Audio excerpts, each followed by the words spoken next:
Well, good morning there, friends. Welcome to another blistering hot day here in North Carolina. It is still hanging right in the 90s with the humidity that's just going crazy. So I wanted to take a minute today and talk about hot weather riding. I wanted to go for a ride yesterday and was thinking about what was keeping me from riding, and it was definitely the heat. I try to ride every day, and most days I do ride every day. But yesterday it was just literally 96 degrees. I think with the heat index, I don't know what the heck the heat index is. I just hear the guys on the news talking about the heat index is going to be like 106. Somebody explained to me in the comments what the heck this heat index. I know it's got something to do with the humidity, so it feels hotter than it actually is.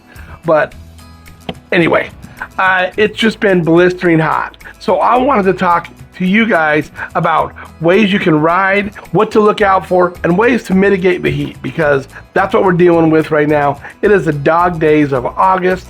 I'm getting ready to go for a ride for a couple weeks. I'm going to be on the bike, and I need to prepare. So I've been doing quite a bit of riding lately, doing some shakedown rides, and we rode a little bit, 4 or 5 hours on Saturday. It was fantastic. Go watch the last video about riding to VIR to the races with Anna. It was fantastic. Great time. So it starts with, and we did this on Saturday. It starts with hydration, friends. And I've been pimping this brand. I partner with Salt Electrolytes. I recommend them. They do a couple things different than other people do. But that's not what this video is about this actual brand. But I will definitely put a link in the description, and I do have a promo code for 15% off. But that's honestly, friends, that's not why I made this video. I made it because it's literally Africa hot. So it starts with hydration. So, and when it comes to hydration, friends, don't start doing it day of or when you start feeling thirsty. That's not the time to hydrate. The time to hydrate is the night before your ride. When we were getting ready for that Idaho City 100, we were, days ahead of time. We were hydrating, drinking lots of extra water, getting our electrolytes, and also something that you can do is you can supplement some potassium. And I'm not gonna, give medical advice here, but potassium is a way that I've heard to keep the hydration into your body, retains it into your body. So do a little research on potassium. I'm not gonna get into the weeds on that, but I have this, I don't know how you say it, Usui bag, okay? And what I did on Saturday, and we wore this around. We rode it to the ride. I rode with my hydration pack. I can't talk this morning. But what I did is I put about, I filled this up. This is, what is this? I think it says 2 liters. I think it's a 2 liter. No, it's more than 2 liters. I don't know. 3 liter. So I filled this 3 liter up, and by the time I got to Virginia, maybe 2 hours after putting it on, it was gone. So I bought some more water, filled it up, put in some more of my salt packets, and literally wore this around all day while we were walking around watching the races. It was really handy to have the hydration pack to sip on and keep us hydrated. So that is a big thing. Hydration. Sometimes when I go into where I work, there is a sign. It's kind of disgusting. There's a sign above the urinal, and it says, what color's your pee? I know we're not talking about pee, but what color's your pee? You want a good pale colored pee. If it is dark and rusty looking, you are, close to being in trouble. So pay attention to your hydration, and friends, pay attention to your pee. I know, it's disgusting, but pay attention to the color of your pee and make sure you get lots of hydration. Matter of fact,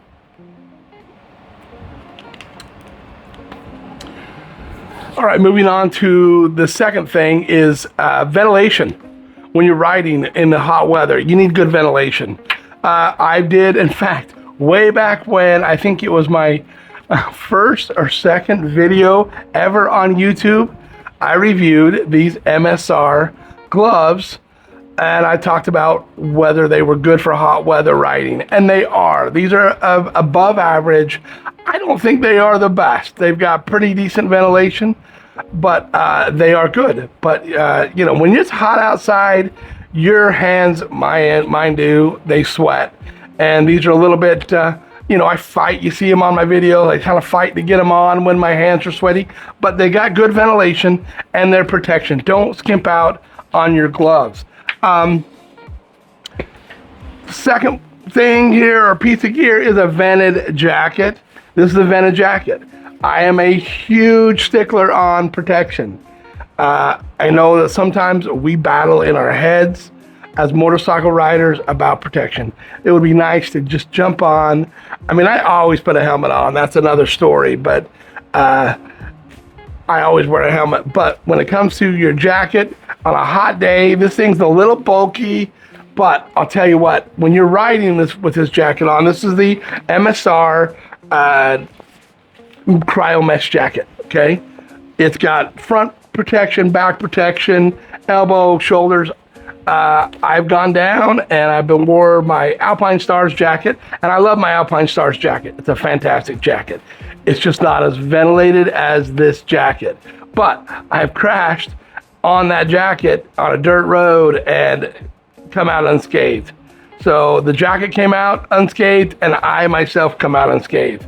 So tell you what, friends, wear a protection. I see these guys riding in t-shirts, just a t-shirt. Not a fan of that. I've got the most beautiful wife. I've got grandkids. I've got kids. I've got people that I want to be on this earth for and live for. So the last thing I want to do is skimp out and make a bad decision and not wear protection. That being said, friends, get some good hot weather protection that has good airflow. Airflow, airflow, airflow. Vented, goes from your gloves all the way to your helmet. This is the Arai XD4. Now, I'm not pimping any helmet. This helmet, by the way, friends, is fantastic. Now, they have an XD5. I just don't have an extra $1,000 to spend on the XD5, while my XD4 is still kicking along here. But the ventilation in these helmets are fantastic. When you have this on your head, you really feel the airflow moving over your head. And on a long ride, that is super, super, super important on a hot day. But you can close these off. They're easy. That's where the cheaper helmets skimp out on. They skimp out on the foam, of course, the actual protection. This is Snell rated. This is a fantastic helmet. But the cheaper ones don't just skimp out on the protection, they skimp out on airflow. So you'll really thank me when you spend a little, just a teeny more money on a good airflow helmet. It goes along with, you know, street helmets. Also, when it comes to my dirt bike helmet, this is the MSR Carbon Hex helmet. Love this helmet. But look at the airflow, okay?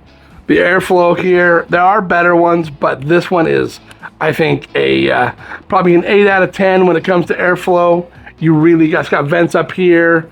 Airflow, airflow, airflow. It's got exhaust vents all over the place. Airflow is important. That would be my number 2 tip, is airflow. Get vented stuff. Open that stuff up. I even wore my pants. I've got pants that have zippers on the sides that you open up, and it's got even little scoops, little air scoops. I'm not gonna pull my pants out, but I've got little air scoops that pull the air in and cool your legs and get that air flowing. Airflow, airflow, airflow. That's tip number 2. So thirdly, friends, we're gonna talk about the third tip, and that is timing. Just the timing. Avoid the peak heat hours. You know what I'm saying? Ride early, get up early, get going on your trip. We were riding this weekend, and what our plan was, get up early and ride before it got too hot. That's it. That is a simple tip, but avoid those times of the day when it's super hot. Sometimes you can't. I'm getting ready to go here in a couple weeks. That's what I'm going to do. I'm going to get up early and try to make as many miles in the cool as I can. Now, when the heat does hit in the afternoon, when it gets hit, what do? You stop, take more breaks, get in the shade, cool your body temperature down. I've done this many a times, as I'll stop at a gas station or take some water out of my hydration pack and dump it right on my neck, just right down my neck of my jersey or down my gear, and just cool your body temperature off. Get that core body temperature down. Water is a good way to do it, but also just take breaks. Get in the shade, take a little break, get off the bike, walk around, get your gear off and get your helmet off, cool your core body temperature down. That's where you're gonna run into trouble, is when that core body temperature gets so far up. And friends, it's critical. This is some pretty critical stuff that can really save your life. This isn't just, crap that I pull out of the top of my head. This is stuff that means a lot to me and I've experienced in the last couple months, and I'm preparing for on this trip. So this isn't just, clickbait trying to get you guys to click on my videos, except, hey, people, click on my videos, watch them. You know what I mean? I'm not saying don't do that, because I want you to do that. So if I got some clickbait, I would use that, but this ain't it.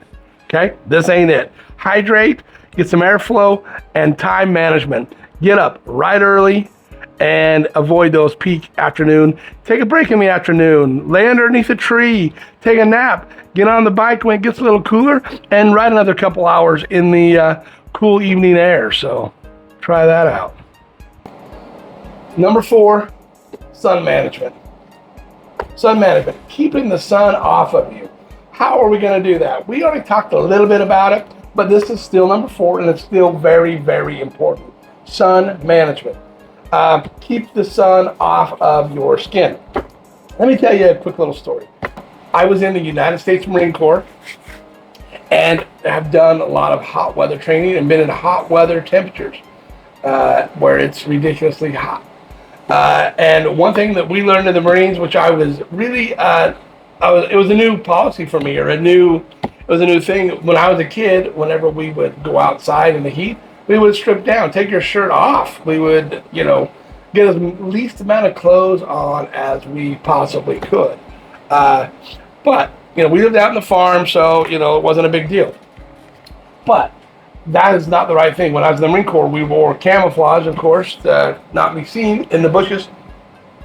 But anyway, we wore camouflage, and when we would get in the hot weather, we would roll our camis down and put them against our wrists, and we would even wear black leather gloves that were issued, and those are actually pretty good gloves. But we would wear these black leather gloves in the desert. So in the desert, when I would think get practically naked, we would not. We would roll our sleeves down and wear gloves. And it actually worked. It kept your body temperature cooler because the sun wasn't on your skin and kept you cooler. So it worked, friends. So I'm saying the same thing in that. Wear long sleeve shirts. I've got some of these slip-on things that you slip over your sleeves, and where you're wearing a short sleeve shirt, they're like a little socks that go over that are nylon that breathe. I don't wear those. I don't love those, but if you like those, try them. They're little sun protectors, but they don't add any protection. So my biggest thing is even when you're riding dirt bikes, your jerseys, they're long sleeve. They're long sleeve. Wear a jersey. I wear a lot of dirt bike jerseys when I'm riding. In fact, Saturday I rode to Virginia and I wore a dirt bike jersey because of the airflow. Still had protection, and I was wearing my jacket on top of it. But underneath that, great airflow. Airflow. Getting this theme. But keep the sun off you. Stop, rest in the shade again. But that's a big thing is sun management. Keep the sun off you. If you wear a black helmet, which I'm guilty of wearing a black helmet, wear whatever you want. But a black helmet compared to my gray one makes a difference. A light colored helmet is going to keep you cooler than wearing a black helmet. Most of my helmets that I used to ride with are black. I like the gray. It keeps my head cooler. I do notice a difference, friends. It's a real thing. But wear whatever you want. I don't care. Okay, friends, number 5, last and not least, you're probably getting tired of me by now, is the bike itself. What the bike is dealing with heat as well. When you're riding in the hot weather, don't idle. If you're, excessive idling, it's going to damage your motor. It's going to make the bike not happy. So avoid idling as much as you can. When you stop and you're visiting with your friends and you're taking a break and you're figuring out what directions to go, turn your bike off. Let it cool. You know what I'm saying? Let it cool down and get the heat off of it. Do not idle excessively in the heat. Another thing that's going to affect your bike itself is tire pressure. Watch your tire pressures. If you start out in the morning and you run your tire pressures all the way to max and you're riding and it's 100 degrees outside, that pavement is hot, your tire pressure is going to go up, and you could, what your tire wears, be affected because your tire pressure is too high, okay? So monitor your tire pressure in excessive heat like this. Don't go too low and don't go too high. Keep it in the happy place. And on your liquid cooled bikes, make sure that when you take off on a trip, that you have plenty of coolant in your radiator. Make sure your radiator is where it needs to be, and you have plenty of coolant in your radiator, because trust me, you're going to use it. Make sure that fan's kicking on and off, and that your fan, if you have a fan, is working properly. And if you got an air-cooled bike, well, then you're really going to be monitoring that yourself, and you need to stop and shut the bike off and let it cool down if you are running at slow speeds and you're not getting airflow across the fins on the engine. So that's number 5, is the bike itself. Mitigate all those heat factors on the bike: tire pressure, fluids, and just making sure that you take care of your bike, because it's going to take care of you. So friends, this is not a joke. These things aren't jokes. They're important, and they're going to keep you and your bike safe and living longer years. So we like to have fun in our videos. That's what we do. But this is a serious topic, and stay hydrated. Hydrate. Another thing about the hydration is keep sipping. You don't got to sit and down it, but just sip all day. So like I say, friends, this is a serious topic. What we don't want to do is have the heat destroy your ride and ruin your adventure, because it can, and it will if you don't prepare. So most of the time we like to have fun here, but this is serious, and we want you guys to keep riding for another day. Prepare today for tomorrow, and you're going to have a great time. So get ready to go on some fun adventures. I'm getting ready to go here in a couple weeks. I got some big things I got to get done here and accomplish before I'm able to take off on the trip. But I'll be taking off here soon. Thanks for everything. Like I say, like, subscribe, all the things. I'll definitely do a better job on my ride, video on some of the things. I'm going to try to take my time. And I say that every time, that I'm going to try taking my time, but I like to highball it. But I will try to video more. I've got some new cameras, and I'm going to do better about videoing this trip, and maybe see the biggest ball of twine, or the biggest cow in the world, or the biggest bull, or whatever there is to see. I'm going to try to stop and see it. I don't 100% know what route I'm going to take. It all depends on when I can get out of town. There's a couple factors there that I'm still trying to work through, but we've got some campsites reserved out west. We've got a meeting up with Kate and Kenton. Yay, Kenton's coming. Got word yesterday that Kenton is able to get off and come on this trip. We're going to meet somewhere in the middle and do some riding. So yay, Kenton. We're going to be loaded down pretty heavy. I've got a long trip, so we're going to have to be a little careful on the off-road stuff, but we're going to try to do that. So come along. See you in a couple days on the bike. I hope you guys have a great day. Stay cool and stay safe, friends. See you in the next one.